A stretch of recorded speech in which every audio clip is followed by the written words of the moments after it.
és o Senhor.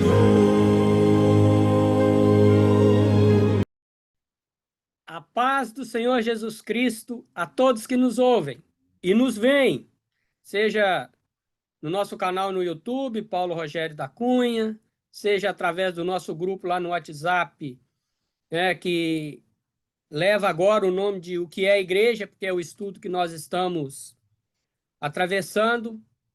E queremos desejar a você que, nesse período que nós estivermos aqui, nesta aula número 14, falando sobre um lugar consagrado a Deus, agora na nova aliança, no Novo Testamento, no período da graça, que o Espírito Santo esteja agindo e trazendo o entendimento. Porque é como diz a palavra do Senhor, não é por força nem por violência, mas pelo meu Espírito, diz o Senhor. Então, o Espírito nos faz entender aquilo que está contido no livro sagrado, inspirado por Ele mesmo, o Espírito Santo, para que nos nossos dias nós possamos ler e entender o que o Senhor quer de nós. Amém? Então vamos à aula de hoje, aula número 14, e verificarmos esse local consagrado a Deus, agora no Novo Testamento. Como que ele se manifestou e como nós temos evidências bíblicas de que havia locais físicos onde os servos de Deus se reuniam. Amém? Então vamos lá? PowerPoint, vamos ver se eu estou certo. Ok.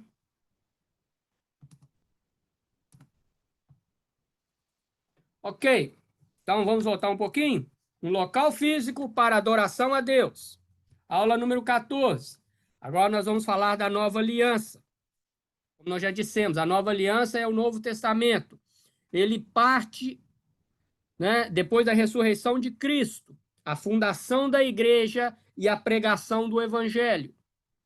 Então, essa nova aliança, ela é também chamada de o período da graça, onde quem faz parte agora da nova aliança são todos aqueles que foram redimidos pelo sangue do Senhor Jesus Cristo. Todos aqueles, como diz Paulo em 2 Coríntios 5,17, se alguém está em Cristo, nova criatura é.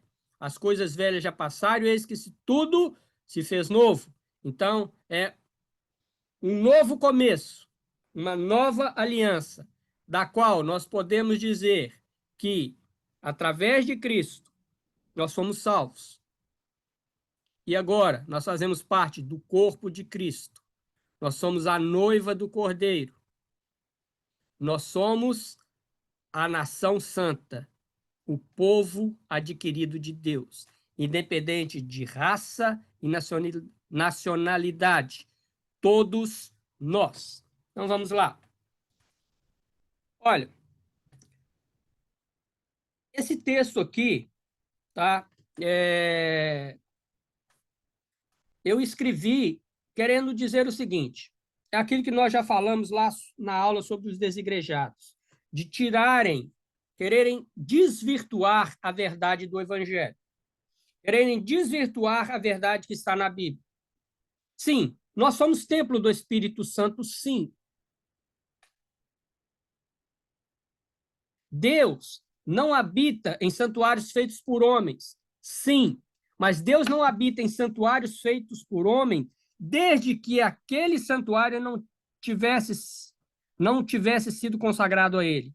Se esse local é consagrado a ele, ele habita sim. Nós vemos isso no Velho Testamento e nós vamos ver que continua isso na Nova Aliança, porque Deus é de geração em geração, ele é eterno, ele é soberano. Ele não muda os seus preceitos porque eu acho ou deixo de achar alguma coisa. Ok? Então, eu escrevi isso aí, eu vou lendo e vamos conversando, vamos falando. Olha, nós vivemos em um tempo onde muitos procuram deslegitimar a importância da igreja local, a igreja física. Outros alegam que tudo é reino, e assim, no entendimento deles, não existe a necessidade de se congregar. Existem cristãos que vão em vários ministérios, várias igrejas, não criando raiz em nenhum deles. já que erroneamente acreditam que para fazer parte do corpo de Cristo basta professar a fé cristã, independentemente de se congregar em uma igreja local. Afinal, alguns pensam que podem ser igreja sozinhos. Sendo este pensamento fruto de um entendimento relativista, isso é relativo, pois isto contraria frontalmente os valores do reino de Deus. E eu queria aqui dizer o seguinte: veja bem, nós temos e continuamos com a necessidade de ter um local físico para estarmos juntos e adorarmos a Deus, para aprendermos de Deus, para estarmos ligados a Deus. Eu posso fazer isso na minha casa? Posso, mas não completamente. Uma coisa é complemento da outra. Eu sou igreja em casa, mas eu sou igreja na igreja local. Uma complementa a outra. Ir à igreja sem ser igreja é vazio. Mas ser igreja sozinho, sem ir a uma igreja local, é vazio do mesmo jeito. Porque isso confronta os valores do reino de Deus.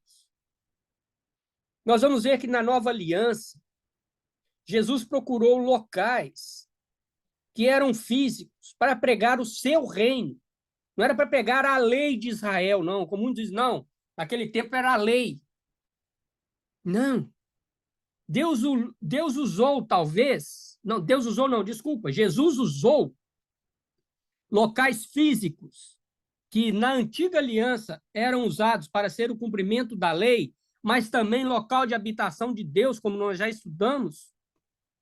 Não era simplesmente cumprir a lei mosaica, acontecia muito mais coisas a nível espirituais do que simplesmente o cumprimento da lei mosaica, onde Deus falava firmemente, onde Deus habitava, onde Deus estava, lugares consagrados por Ele. Como eu posso agora me achar que aquilo que foi feito no Velho Testamento não vale mais nada?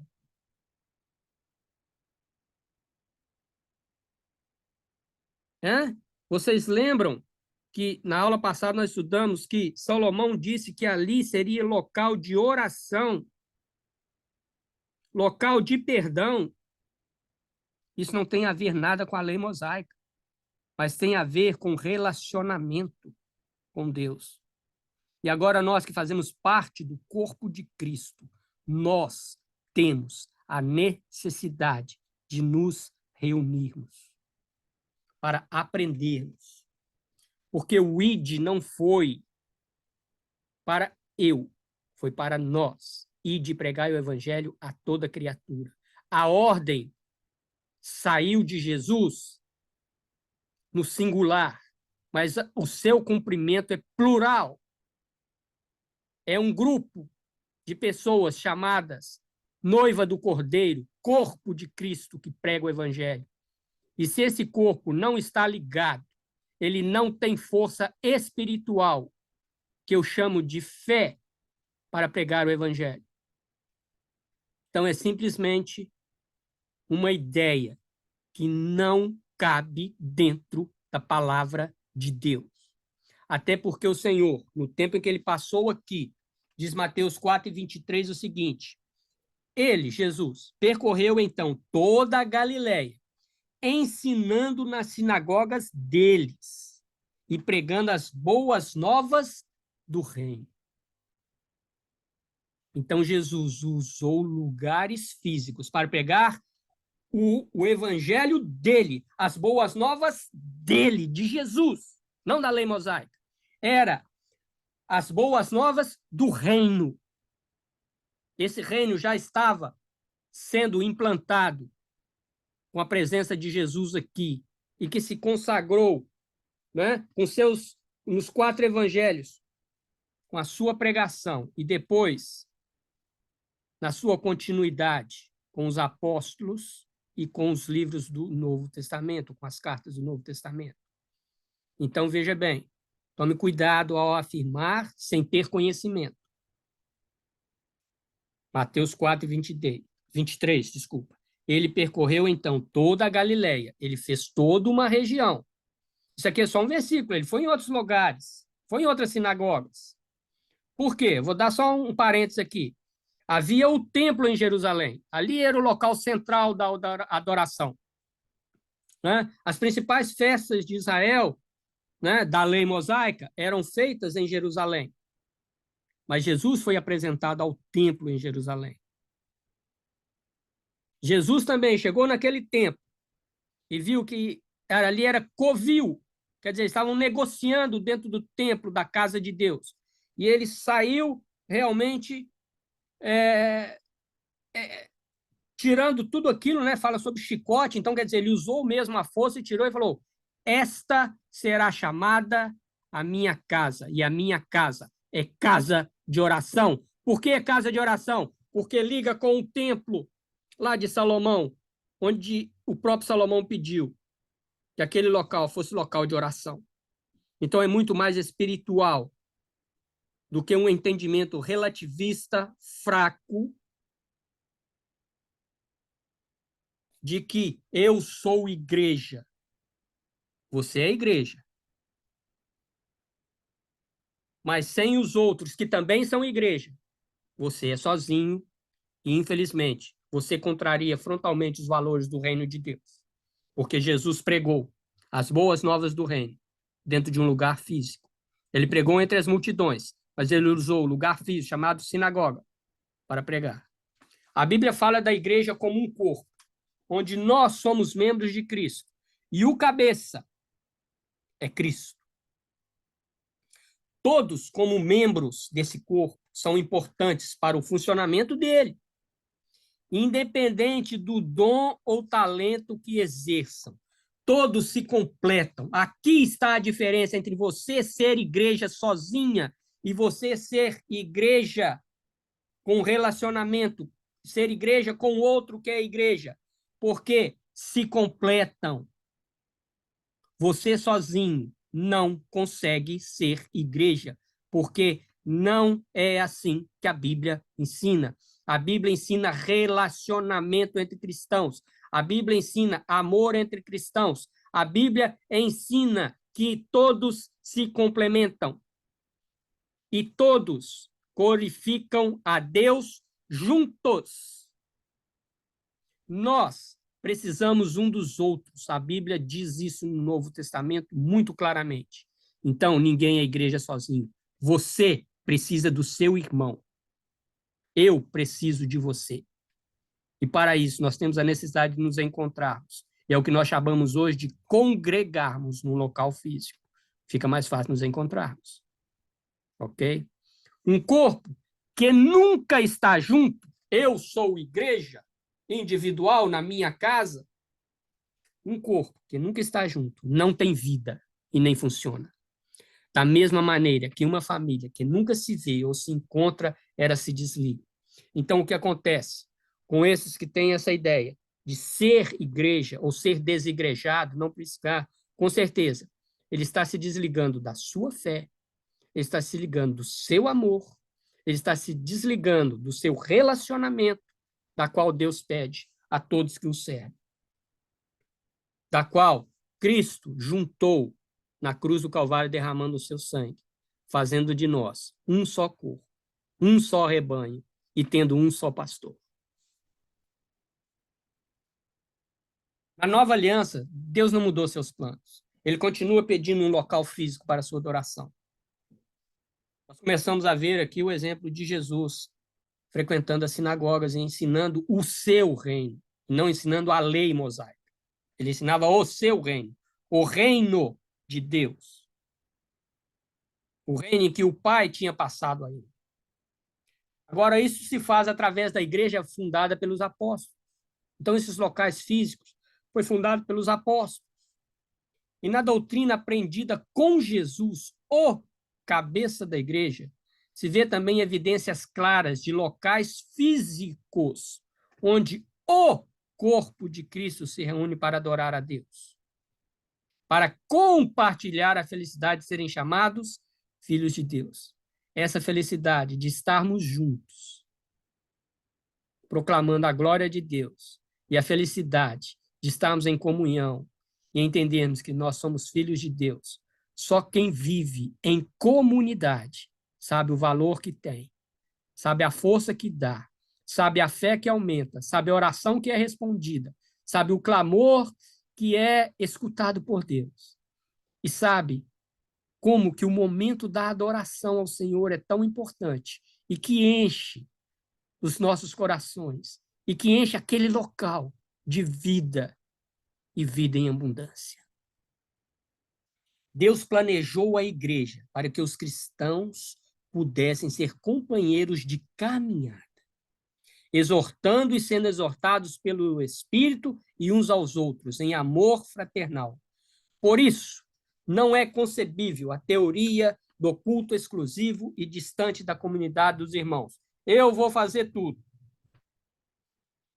Se você concorda com o batismo, como que você vai batizar alguém se você é igreja única? Porque você não faz discípulo. Porque se você é igreja em casa, se você pregar alguém e se converter, aí já vai ter 2 na sua casa. E aí, como é que fica? Aí vai ter 3. E aí? Como é que você fica? Hã? Como é que fica a pregação do evangelho se você defende ser cristão individual em casa? É para o crescimento do reino ou para que cada um fique num lugar onde ninguém tem contato? É para crescimento ou para destruição do reino? Nós devemos pensar nisso, gente. Isso é sério. Olha 1 João 1:3. O que vimos e ouvimos? Hã?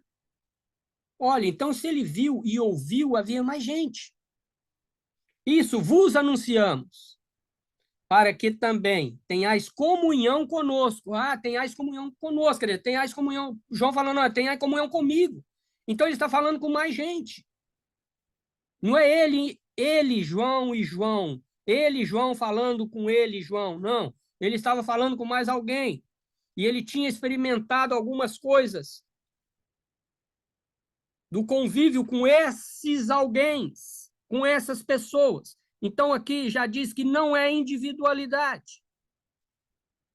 Tenhais comunhão conosco. Então, tem mais gente. E a nossa comunhão é com o Pai. A nossa. Então, não é a minha, é a nossa. Tem mais gente aí, ó. Pelo menos mais um. Mas não é só mais um, é bem mais gente. E a nossa comunhão é com o Pai e com seu Filho Jesus Cristo. Estas coisas vos escrevemos para que o vosso gozo se cumpra. João estava escrevendo a alguém. João tinha convivido com essas pessoas, daquilo que eu disse do relacionamento, da convivência cristã. E dentro dessa convivência cristã, João desenvolveu a comunhão com esse grupo. E agora ele, com esse grupo em comunhão, diz que essa nossa comunhão também é com o Pai e com o seu Filho Jesus Cristo. Como nós conseguimos isso sozinhos, gente? Me explica, eu não consigo entender. Me desculpa a franqueza. Nós somos chamados para servir, devemos ajudar, auxiliar, socorrer uns aos outros. E isso se faz juntos e não isoladamente dentro da minha casa. Essas ações, elas têm que ser constantes, não são ações isoladas assim. Ah, não, vamos lá, tal, aí junta meia dúzia de pessoas, vai lá, ajuda uma pessoa. Depois eu volto e me isolo.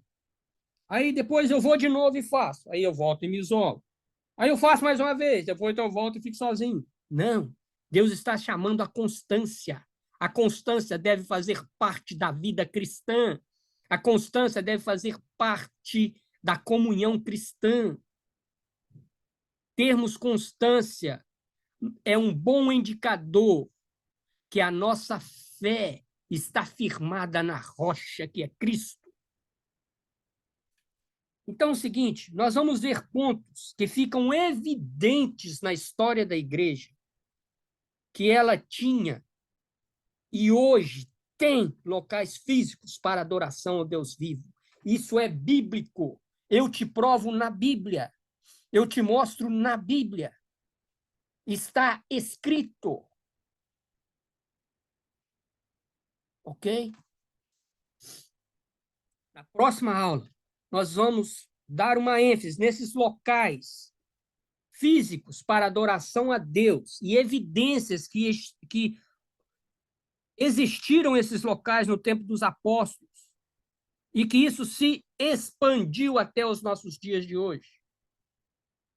Então, na próxima aula, nós vamos mostrar alguns locais. Desde o início da vinda de Cristo e do início do seu ministério aos 33 anos. Quando ele passou lá, né, como nós já dissemos, na Galiléia, pregando o seu reino nas sinagogas, até os dias de hoje. Amém? Deus te abençoe. Tchau, tchau.